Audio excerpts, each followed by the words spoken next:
The Devil Between My Toes, released 1987. This is the first full-length record from Guided by Voices, and this is a weird album. It's one of the weirder things GBV's ever put out, and they're never going to make an album like this again.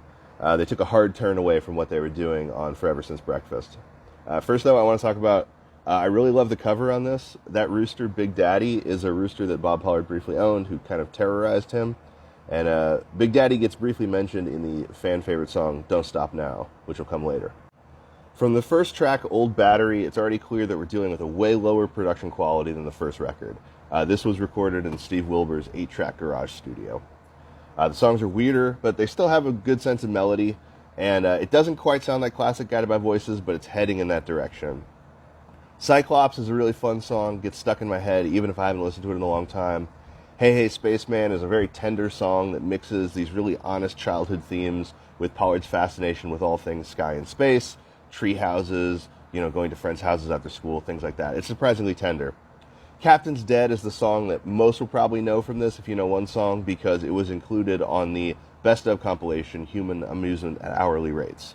A Portrait Destroyed by Fire is 5 minutes long, over 5 minutes long. It's a strange entry in the Guided by Voices catalog. They usually do very short songs. There's a post-punk vibe. It's very dark and eerie. There's a few minutes of instrumental at the start with some quiet, weird off-mic voice. Maybe Bob's giving directions. Maybe he's saying something. I don't know. It's very haunting. The Tumblers is a solid, mournful pop banger. It's probably my favorite track off the record. It's the one that kind of stands up the most for me.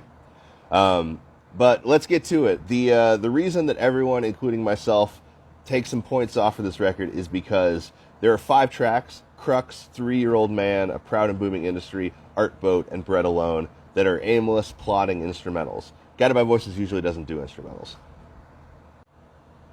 Recorded in mono in Bob's basement, these seem more like sketches to sing over as demos later rather than finished songs. They don't really develop. They mostly just kind of repeat a pattern for the duration of the songs.